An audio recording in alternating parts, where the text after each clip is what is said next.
Back now at 7:41 with the controversial new tell-all book on former Alaska Governor Sarah Palin. It was written by longtime political author Joe McGinniss, who moved right next door to the Palins to do his research. And we spoke to him exclusively about some of the bombshell claims he's making.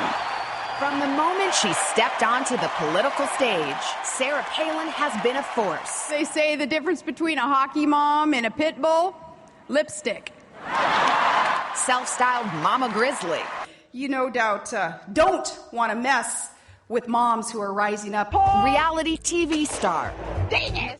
Her large family fascinating the country with its dramas, babies, and feuds. I hear he goes by the name Ricky Hollywood now. But now a controversial new book takes aim at the image Palin projects to the world. The Rogue, a 318-page takedown of Palin by best-selling author Joe McGinniss, paints a scathing portrait of the woman who could have been vice president. An utter fraud. An absolute and utter fraud. You call her a 10th grade mean girl. Oh, those are kind words compared to a lot of what you would hear in Wasilla today.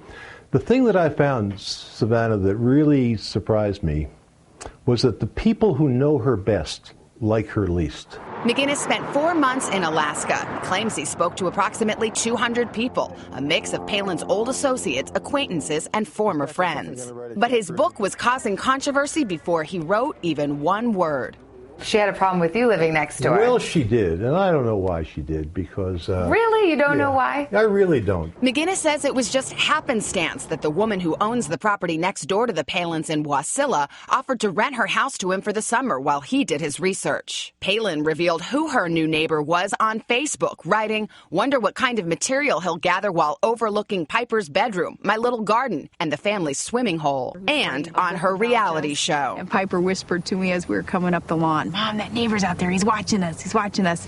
An editorial in the local paper warned McGinniss Alaska has a law that allows the use of deadly force in protection of life and property. Has that been a problem, or do you just go with the flow? You know, like Todd says, some people just need to get a life. Bless his heart, he needs to get a life.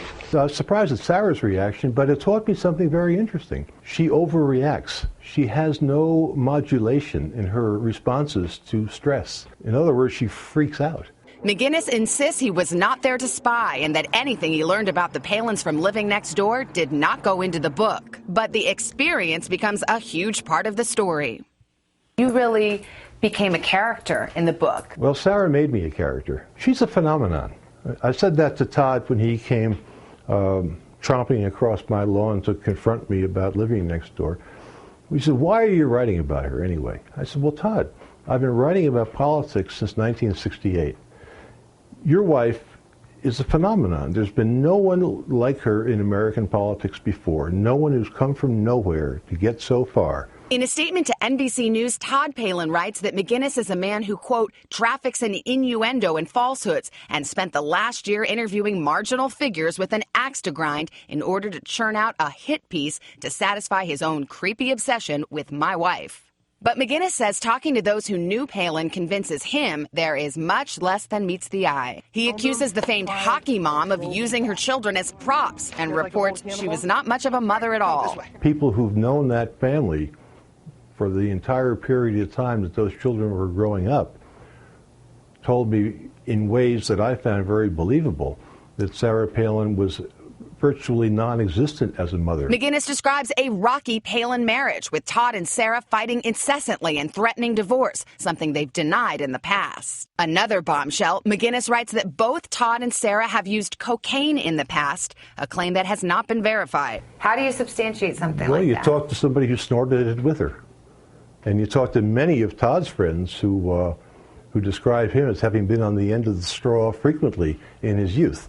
I'm not saying that Todd and Sarah Palin today abuse cocaine or even use it, but there's no question that they both did at one point in their lives. McGinniss also quotes friends who speak of a sexual encounter Palin had with basketball star Glenn Rice in 1987 while she was a sports reporter for a local Anchorage station prior to her marriage. It's not clear from the book whether Rice admits or denies the encounter, but he told McGinniss, "In a short time, we got to know a lot about one another. It was all done in a respectful way, nothing hurried." He continues, she was a gorgeous woman, super nice. I was blown away by her. Afterwards, she was a big crush that I had. McGinniss portrays Palin as hands-off when it came to governing Alaska, but a ruthless political opportunist who crushed her enemies and rarely lived up to the fiscal conservative image she championed. Hypocrite, you know, at the best. At best, she's a hypocrite. And at worst? At worst, she's a vindictive hypocrite. McGinniss says the Palin enemy list in Alaska is long, but acknowledges he talked to few friends. Do you think you were fair to her in the book? I think I was as fair as I could possibly have been, given the fact that she told all the people who were closest to her not to talk to me. Now, as Palin tantalizes supporters with travel to early primary states, many wonder just what are her political intentions. Polls, they're for strippers and cross-country skiers. McGinniss says everything he learned about Palin convinces him she won't run. I think she's going for the easy money. She's going to take the path of least resistance. I don't think that she's going to run for president.